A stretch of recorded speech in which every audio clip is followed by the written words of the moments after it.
Welcome. In front of me I have the brand new iPhone 15 Plus, and today I'll go over unboxing along with a quick look at this device. So let's just get straight into it. Now we do have these nice pull tabs at the back. Just yank those off. And here we get the, is that supposed to be white or like mint color? Not exactly sure. But whatever it is, I'm gonna just peel that off. Then we get a cable. It is a braided cable, which is pretty nice. And another difference here will be that both ends now are Type-C. So yeah, Apple got spanked into submission, and now they have to add Type-C to their devices till they remove the charging port altogether. Any case, next we got the designed by Apple in California. Somewhere here should be also written manufactured by little children in Africa, but I guess they forgot about that one. Anyway, I just close this and start with the device.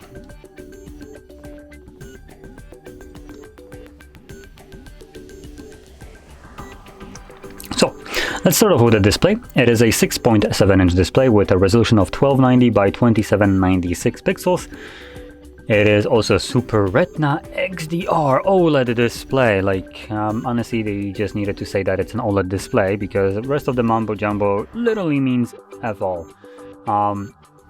So it's not even HDR10 Plus certified for some stupid reason.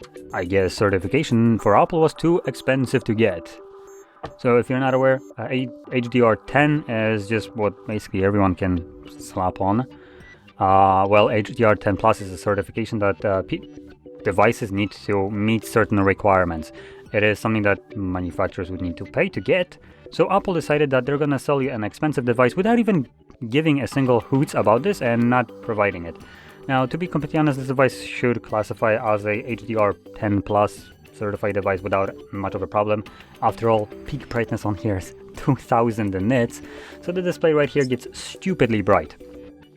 Now, moving on, we have 88.0% screen to body ratio with 460 pixels per inch.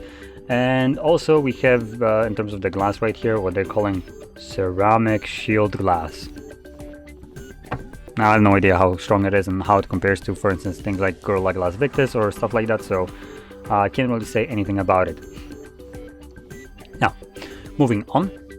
We're gonna move into the internals. So this device, even though it's a pretty big device, it's thin, but it's big. It's a 6.7-inch display, so it only comes with a 4,383 milliampere battery.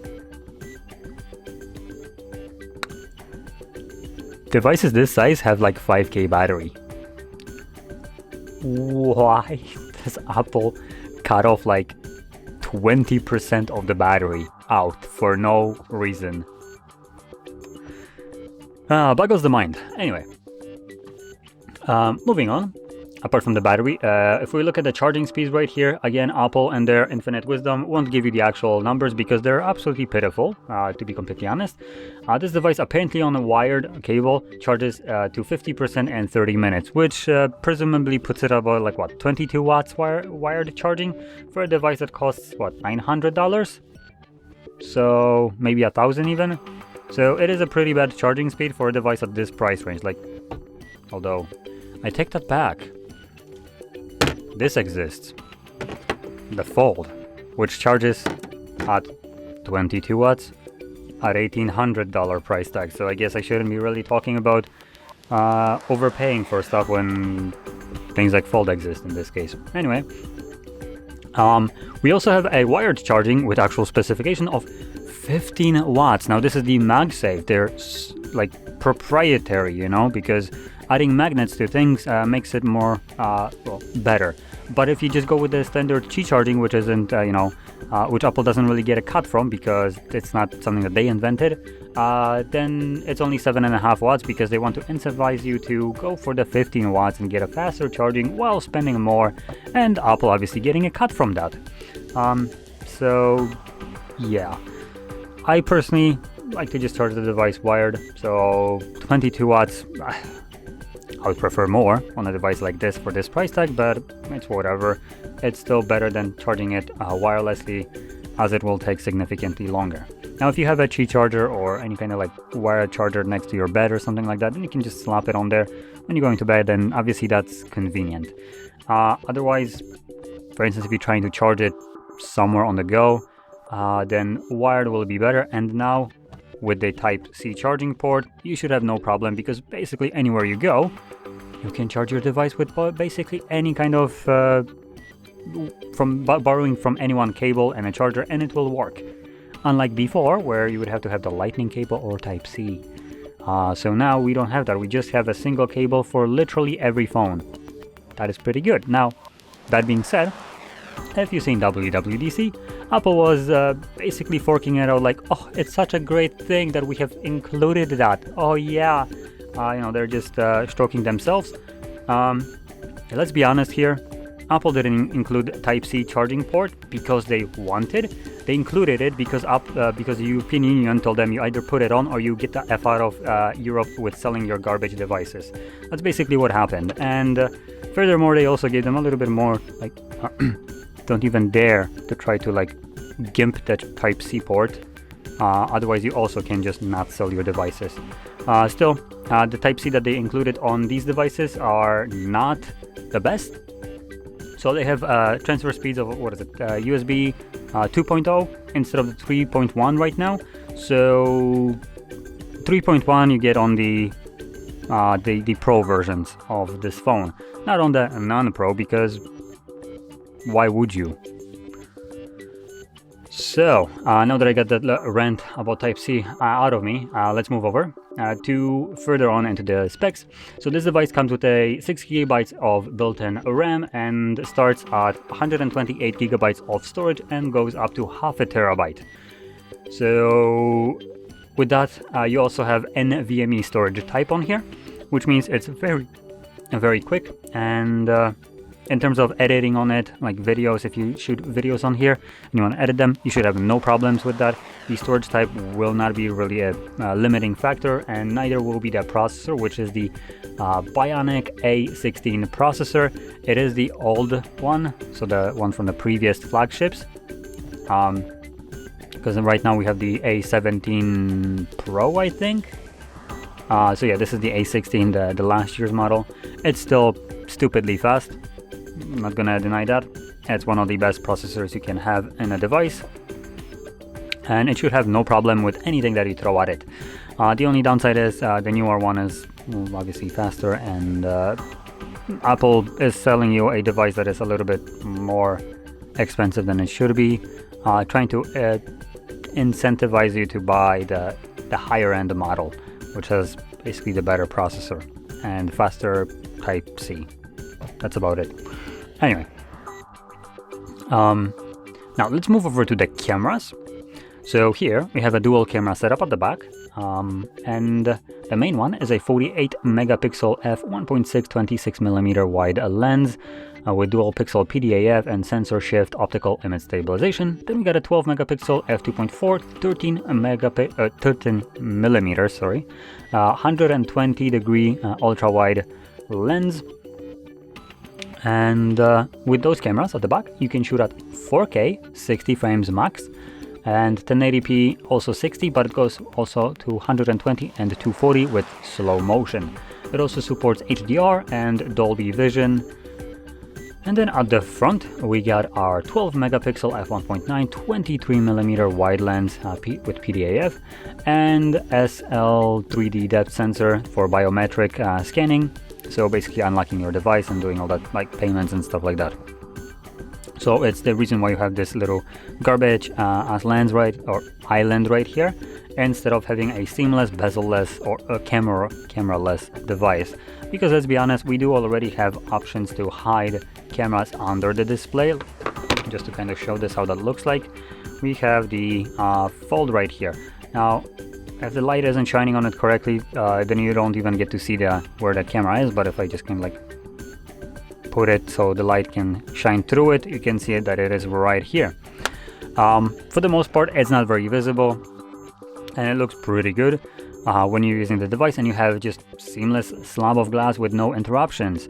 The dynamic island solution right here is just a band-aid to a problem that shouldn't even exist. It don't need to exist. There has been already solves for it that Samsung implemented and a couple additional companies as well, but Samsung is obviously the major one that everyone knows of. So yeah, Apple could do that as well. And the device, in my opinion at least, would have looked significantly better and a little bit more refreshed, because right now this device just looks like another iPhone. A new version of the old phone from 2 years ago. Because, to be completely honest, nothing has changed over the last 2 freaking years. So this device is basically identical to, the last year and the year before that model. So yeah, it's Apple just completely settling down, still selling you the overpriced garbage, trying to claim that they're, eco-friendly by not producing any kind of eco-waste. Whoop-de-doo. The fact of the matter is that they're producing their phones every single freaking year, and that is a waste in itself. Instead of making a good device once every 3 years, for instance, that's primarily how often people usually upgrade their devices, or every so often, about 3 years, I think it is. So yeah, there is no reason for them to be pumping out this garbage every single year. That could be said honestly with almost every company. So I don't want to just say that Apple is the bad one, but Apple is the only one that, and Samsung, that is right now producing the same dog shit year by year with very minuscule changes. And the reason I'm saying Apple and Samsung, because let's be honest, this also exists. It's the same phone as last year and the year before that. So again, not much changed there. So yeah, I am very critical right now of the phone market because it's getting more expensive with bullshit excuses that it's just inflation. Yeah, inflation didn't go up by 300%. I want to remind you that a decade ago, iPhone 3GS was selling for like what, $300? And now iPhones and newest ones, the best ones, cost like $1,200. Excuse me, mathematics don't add up here. Maybe they should hire better developers so they can actually give them a better calculator so they can actually do mathematics correctly, because the prices of these devices being, this one probably at about $1,000 if I'm correct, but the Pro Max and Pro obviously are more expensive. Yeah, these are insane prices that I don't think anyone should be spending on their devices right now, especially when this device provides you with basically no incentive to do so. Their only marketing scheme for this device this year was, we gracefully included Type-C and we have ray tracing. So Type-C, cool. I mean, good. It's not, I mean, they didn't include it because they wanted to. They included it because they had to. And ray tracing, it's the buzzwords that Nvidia has basically added to everything and GPU manufacturers, and it's absolutely freaking useless. And with that being said, it's even more useless on a freaking phone. Now it might be more useful for their $3,500 VR headset, spatial computer, because they had to have a different buzzword for it. So yeah, in that case, it might be beneficial. I believe they will be using the same processor in here, so that's probably why they decided to do this. But adding this kind of, marketing this device that it can do ray tracing is just useless. Like, cool, who cares? No one. And honestly, they could have, instead of adding ray tracing to a phone, which is absolutely redundant, removed the camera. Put resources into that so it's invisible. Crazy idea there. But in any case, so this device is basically the last year flagship model, sold to you at a hiked up price, and probably you'd be better off buying the last year model, the Pro or Pro Max, and having more out of that one rather than buying this one, which really makes me question why this model even exists, to be honest. I did come to this epiphany literally a video ago when I was doing the 15, I think the standard 15, and I was saying that why don't Apple just make a or same phone just with a older hardware, and if they could, they would sell you that. And then I just came to actually realize that's what the non-pro versions are. They're the same phone from last year, just worse. Why does it exist? So yeah, needless to say, this device leaves a lot to be desired in my opinion. The battery size here is small. The cameras will be good because it is an Apple after all, and that's one of the reasons why everybody buys it. The other one would be just this little garbage logo right here, which is slowly starting to lose its value. But yeah, in any case, yeah, so another thing that I have a problem here for the price is the fact that this device doesn't even come with 120 Hz refresh rate. Hell, it doesn't even come with 90. They give you the standard crappy 60 Hz on a $1,000 device. Are you effing kidding me? Come on. So yeah, it's honestly, it's a massive disappointment. I want to also kind of give my perspective here. I am very negatively placed when it comes down to Apple. I genuinely don't like them anymore.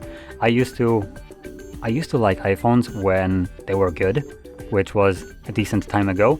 But nowadays, Apple is just a reheated meal from a week ago, and it's not good.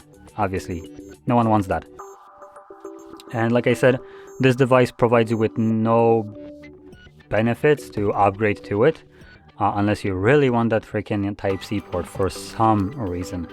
If you already have the previous one and obviously have the cable and the charger, don't bother upgrading it. It would be just a waste of your money and obviously producing more waste. If you care about that, considering Apple is really trying to push that and make their user things that you know, waste is bad, I will be honest, replacing your phone for a new one will be bad. Worse than adding a charger into every freaking phone. But that was a marketing decision, not e-waste decision. Changing your phone for a new one, that's an e-waste decision. That will be contributing to it a lot. Now, so with that being said, just to conclude this, like I said, I don't like this device. I don't like what they are making right now. This device has not changed for the past 3 years, and there is still very little incentive to upgrade if you have the older device one from the last year. It really makes no sense to spend your money on this. So with that being said, hopefully you found this video helpful. If you did, don't forget to hit like, subscribe, and thanks for watching.